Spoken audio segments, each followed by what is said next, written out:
Ibe byiza wakoze subscribe kuri Pola Vibe, ibe byiza wowe wahisemo kubana natwe umunsi ku munsi. Ni wa Mungu wanyu utikurana ingoga. Mwite ushenguza ababisha, mwite ushenguza iminega. Mwite green sea, ndagenda sinshirayo ndi inyanja ituje ariko isa ku isaha nakubirindukana. Narababwiye ngo anakataraza nzakazana. Njyewe today I'm available on Pola Vibe. Baza niki? Uwo mbazane ntasanzwe yarihirinze ibi bintu. Ubuto bwa bushoyemo. Imbaraga ze yazishyizemo nakatagize. Bamwita Wizboy. Welcome brother. Yeah man. Ushinari. Birakocoka bya hatari. Umeze neza? Waravunitse mwana. Kumeze neza ndahumeka narebe kabisa. Cameraman ucunge neza niba urimo kudufata fresh bya hatari. Mbo anga rero ni kuri Pola Vibe. Twishimiye kubana nawe, twishimiye gutumira. Mba mbizi neza ko uri umwe mu baganza ba Hasorins. Yego. Mba mbizi neza ko uri umwe mu bantu isi izagenda yibuka. Now uyu munsi none badufata nk'imbora muko cyangwa se nk'abantu bayobye kariyeri yabo ariko twebwe tuzi icyo dukora. Soza bari abantu. Iyi mihanda izatwibuka. Ibyishimo twatanze. Imvune zacu zonze.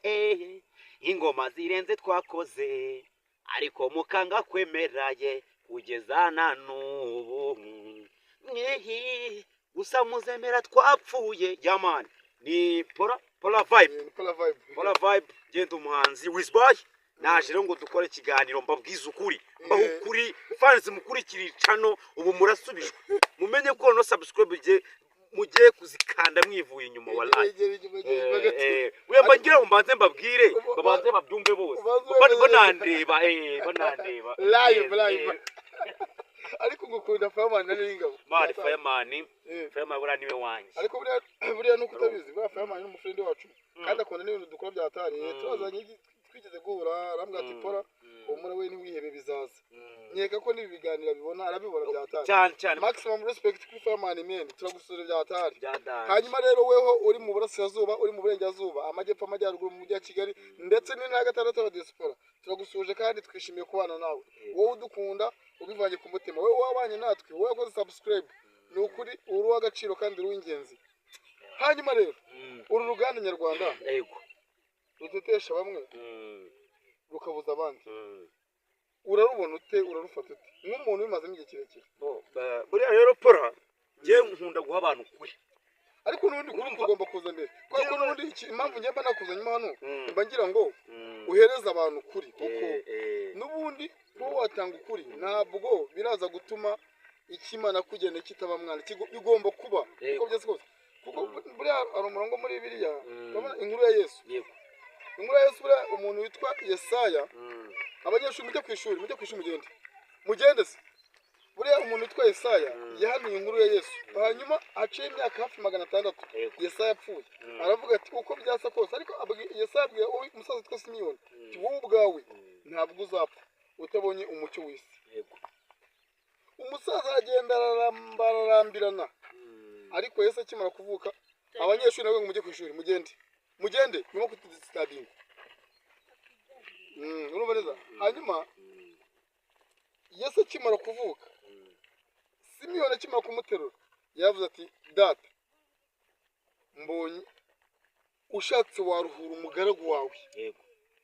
Ibyo nasezanyijwe ngizene ndabibonye. Rero niba ibi bintu kuko ari ibyacu wallahi wakora impanuka ukanguka baho bakuzimye ukangukaka waca mu nzira zikomeye ariko ukanguka shininga tu. Yego no mu kinogo cya metero 20 ukavamo niyo wavunagurika ingingo zikarangira ariko byarangira bikunze mpaka ibyo wandikiye ibyo twarakoze ni byinshi. Ibyo wandikiye mpaka buriya niba uvuze ngo umuntu yahereye 2015 ari umwana w'ikibondo akamba tugezeho dufite ubwenge urumva dufite guhitamo dufite kuba twaza tukanakora ikiganiro gutya dufite no kubona ubwo bushobozi bwa kamera tugafata iyi video ntacyo tutazageraho. Niba ngi nabigeraho wallahi nyamaye nka nje umubeshye ngo nakubeshya no kwimana. Hanyuma rero uyu muziki warawukoze ndashaka ubu ngubu gahunda ni ugukubitira ikinyoma ku mbuga ikubuye. Yego Cameraman udufate neza kandi amajwi abajyamo urumva ndashaka dukubitire ikinyoma ku mbuga ikubuye. Yego. Hari aba producer nibura nka batatu baba barakwabaje muri uru rugendo. Ko n'ubundi gahunda ihari nimwe. Iyo umwana utamukosoye ejo aho aragira ngo ibyo akora ni byiza. Niyo umuntu akubaniye nabo gaciciko gaheza ejo aragira ngo ni inshuti nziza kandi ejo inyenyeri yakaka ngo kandi ngo runaka twaramufashije. Already bagufashije iki kandi barakurangizaga mwana. Bagufashije iki warishyuraga projet nziza bakaguhereza amadebe. Mbabari mbwiza ukuri. Hari umuproducer utinya mu gihugu? Nta numwe. Nta n'umuntu ntinya. Nta muntu ntinya. Ndakeka ko wajyagayo wishyura amafaranga yawe. Yamfasha ni pesa. Uwinjiraga muri studio waba pesha. Buriya noneho ikintu kigezweho ndashimira igihugu aho kigeze ubu ngubu. Producer byibura bamadebe bagiye barangira ingegera urumva bagiye bavamo urumva nuno bita Nesbit maze nkubwire kuri kamera kandi akireba ikiganiro ndabizi urimbwa urumva niyo twanahura Kigali nakuceka nakushiramo man Nesbit ngewe Nesbit namwishe amafaranga yanjye urumva Nesbit namwishe amafaranga ceceka mbaze mu ukuri urumva namwishe 40,000 arambwa ati wowe naje ukora indirimbo nziza ijya guhatana urumva icyo gihe nafite amarushanwa hano mu karere umva ukuntu umuswera yambabasha muri campaign yo kwamaza none we nkorera indirimbo bayita Kagame Paul urumva nkorera indirimbo ngende mbafate nendeye ko nazura umutwe nkanakora umuziki urumva haba nazamu ufite fox kweri ufite mirongo of course nkora indirimbo zifite vision yego ikama ndayizi rwose uri hebu so arangije Nesbit muheze 40 aragenda arabanza ajya kunywa inzoga yo kanywa nzobya urumva arasinda kundi codinga ntiyandi codinga urumva ndara muri studio none ndaza n'ubusa umugore we ateka ubugari urumva isosi ashyira ku ruhande barabanza baransora muri studio ko bure yabaga mukumba urumva kameze gutya ka feke urumva n'icyumba kirimo are kuko nari kuri coding nkajya mbona matera hari urumva umuntu uzaziva hanze avuye guteka ubona byo yatetse byose yego arangije saa 5 z'ijoro aransohora kabwo nanjye wumve ninavuye ahantu buhabwa niba muhazi ubu niho mu bami b'amafamu mu bureba mu nzi mwicare mwige nina mbe n'ibirenge nzi Nyamirambo bita mu Kanyenyeri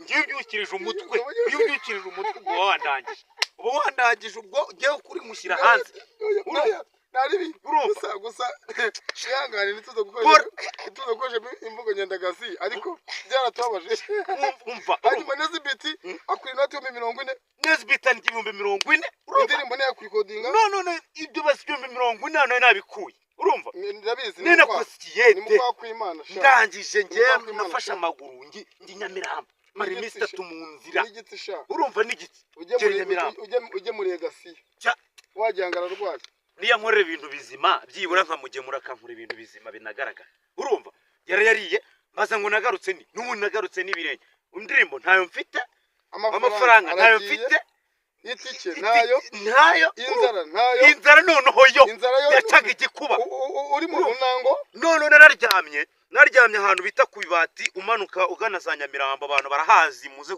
kureba iyi video murahazi tugomba kwisharinga bikomeye cyangwa se niba ntahamenye ariko uko ibyo twakoze byose hari ibyo bamenye hari ibyo batamenye ariko amaherezo ndabizi neza ko byose muzabibona tugaruka minimum gakeya kugira ngo ataza kuzamo nuza kugira ngo tuzaza kujya offside icyo arimo mvuga ni kimwe Nesbit birangira gukoza ibyo bintu kandi wari ufite ndabyo kuko wongeze ukambwa sepora uzitabira amarushanwa ko nge buriya sometimes mba ndi mu tuntu twinshi n'ababizi oya biba bigaragara rwose biragaragara ntabwo ahantu mba numva batabibuze guhaza ibyifuzo byanjye ntabwo njya nkunda kwitabira ibyo biboro niba ari competitive ari amarushanwa harimo amafaranga mu yamenye ndakeneye niba ari bya bindi bisanga ngo muzabanza mutegezemo gakeya ntabwo ngiye njyamo ibyo byararagiye ndabizi neza ko twahuye nyine ubwo ati ngiye rero ngiye kujya kora Nesbit hanyuma Nesbit nkorere indirimbo iraza kwa competitive kugira ngo ibiboro bize gukocoka neza biza kurangira indirimbo ntayumvishije kandi warambwiye ko ugiye kuri kodinga nyine buriya genera ndashaka mu ijambo rimwe genera ubutumwa bukarishya ariko mukarishye Nesbit unamubwiye ko ukiriho Nesbit uriya muri kamera kuko ndabizi neza ko muzarebana Nesbit urumva ubutumwa bukomeye cyangwa bukarishye babyita ku mucapu tunyafu salama musaza cyangwa se ukuri kwambaye ubusa muri mu kinyarwanda gitotoye niko babivuga ukuri kwambaye ubusa ugenera ukuri kuri hanze urumva icyambere ngewe nuko amenya ko ndacyariho urumva kandi music uracyayikunda kandi na music na nisaha now ngenda cyakora umuziki ndacyakora umuziki nta nikizabimbuza twebwe ubwacu rega n'undi twebwe ubwacu turi umuziki hanyuma Wizboy Nesbit yarakwabaje birumvikana mw'abantu mwe neka mbabwiza ukuri nigeze kwavuga ko producer Rap yigeze kumubagiza 2011 ndara icyo gihe naraye muri gari Kayonza banurumbuyemo mu modoka y'abandi nabi nagiye kugangikamo ko yansuye muri studio saa 5 n'igice atazi naho nabwiye se basi waretse nkirira hano no kuri aka gatapi wenda rigacya nkabona ko ntega imodoka tiweya tindatashye kandi nta muntu ujya muri studio yanjye ngenda njya ngo ndabura aba producer uyu munsi none twarakuze turabagabo natwe dushe kwikorera ibyacu ahubwo ndibaza ngo muri tari kutwakira kuri yombe yanyu ko natwe twaje kandi tukaza twisize insenda nta n'umugozi urimo ngo batwakire urumva kuko twebwe twaretse twabanje kwiyakira mvuga ngo bagomba kutwakira ubundi ngo icyo wanga mukabana mu nzu n'imbeba icyo wanga mukabana mu nzu n'imbeba so rero mbavuga ngo bagomba kutwakira n'ubundi already ibiganiro byacu bazabibona imiziki yacu yungure bazabibona nacyo turimo ubwo rero already bagomba kwiyakira ko ya masura bashaka atagaragara arimo kugaragara iya zamana bashaka ko zitumvikana zatangiye kumvikana ibyo ni uko bigomba kugenda hanyuma rero sasa kameraman dufashe iminota 10 nigera uturabure ntabwo twari dushaka kurambira abanyarwanda hanyuma sasa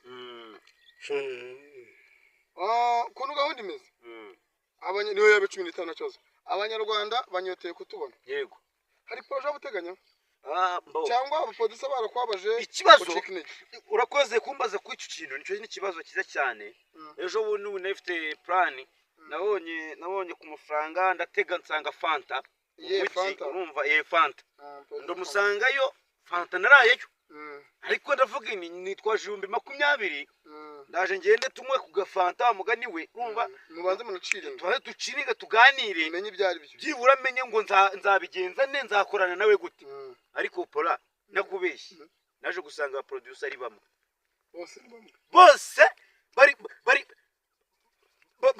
bararinganijwe dore bameze bati no ikigusetse bafite imbwa y'inzara muri ibi bintu urumva yarabishe niyo barebye usanga bwakomanye ko hano bwaraje bose ni bamwe ni generation imwe kugira nzabone umuproducer muzima ngiye sinzira nzaca ibaze ko nawe twakikembaye veni arangije hambwa ati ariko reka nkubwize ukuri wowe sinagona ariko diyanjye utazanye inoti 100 urumva ndabanise wamuvandimwe we mbabani ngewe nafashe icyemezo mbakora studio UPM record iyo urayize yigezemo ndayizi rwose ndayizi pe urayize yigezemo ndayizi bajya ngo ho bagira neza ho bagira iwanyu iwabandi turayoka n'ishyanga bro nimugumane imiziki yanyu nta kibazo ariko none mugumanye n'imiziki yanyu mutwihere n'amahoro ntari byi mugumane imiziki yanyu ko ngewe urumva neza neme mfata miliyoni zanjye zijya muri 5 ndabareka ngura ibikoresho bigurwa n'amaboko y'umwana aho kugira ngo ejo umuntu akomeza ncunuguze cyangwa ejo nzana kubitera umuntu igipfunsi bakora umuntu wagukubita ingume bita bihosha bati umuntu nkaba navuye mu rugo nzi neza ko ngiye kuri kodinga bakumva ngo ndi muri gereza ribu yanshakiye bitewe no kurwana kuko umuntu agusaza mu bwonko mwana hejuru imitsi yawe sibyo none mwebwe twe turubaka ibyacu mwebwe ni mwijyana imiziki yanyu ntari byo ariko tubabwira akantu kamwe ntagahora gahanze Rikirike yaje aratwika ari hehe mu bigori Rap araza aratwika ari hehe mu bigori na mu bisheke piyo araza aratwika mu migende wabitanya kwigenda Dr Jack araza aratwika ari hehe JP production araza aratwika ari hehe yaragiye nawe Fazo Pro aratwika mu bisheke iyo ntabwo rero uyu muziki twe ntabwo turi abana muri uyu muziki twebwe ibyo dukora turabizi imana turabizi mwidubabagize mutubabarize none mwebwe nimugumane imiziki yanyu ikibazo tunafite dufite abari kutugendaho amanywa nijoro batubwanga ibyo mukora n'ibiki ngo ugasanga nawe ntakina mwebwe mugumane inzara yanyu mutureke muduha amahoro ishyamba ni rigari okay ntabwo ari amatiku ahubwo ni kwa kuri kwambaye ubusa twiyemeje kujya dushiyanze njyewe nababwiye ngo iki gihugu turimo kirimo abahanzi kandi ko kumva ko ari abahanzi ahubwo ahantu byapfiye harazamo abantu batabikunda mani bafite ikintu cyitwa wanzara none twebwe ni muduha amahoro mugumane inzara yanyu n'imiziki yanyu natwe tuzakora ibyacu kandi tuzamenyekana ndetse niba niyo boss ushaka kuza akamenyekana hari urugingo rumwe afite adafite wowe wujuje ibyangombwa why not utamenyekana twebwe se twavukiye gucuruza samamesa mwana murazengurutse igihugu cyose yaragiye ntahatanyuze iyo Kigali murimo muvuga gutyo warayigenze barashonje ibi ni byo mbona maybe ari byo nahishwe ngaho shishoza nkubwiye ibyanjye kamo ngwino nawe umbaririzawe so turabakunda cyane Ewana tubahoza ku mutima wewe se mukwa natwe wewe mero kuri kwacu ubwo dufata uko turi nuko nguko nyine wizi mani gabanya umujinya wirakara buriya nujya muri ukabona umuntu ari utwawe sibyo akagusiga amahoro ujye byishimira nta ribi ntacyo bitwaye so ntago nuza ntago ndyama agatotsi nikaza ntago nyuzwe n'ibyo mbona biricwa n'abasaza naririye keshi nkaceceka nkaruca nkarumira bikarushaho gupfa reka nature ikibyimbye nyisature mote y'ururimi cyane mikinikiribure nibuka dutangira tutaza aho bizaga nabukaro nta n'ikizere cyo kuza gafata amatara rakiganira batitiza muganga subira inyuma let's go yeah man ni Wizboy Shabari dero shakuzagumana famari ariko nagisira umuntu wacu mbo banyarwanda kaza twakunda wewe kwakoze subscribe ni ibintu by'agaciro wewe wifuza kwa natwe ni ibintu by'agaciro yewe wana tugoza ku mutima I love you twagiye cancel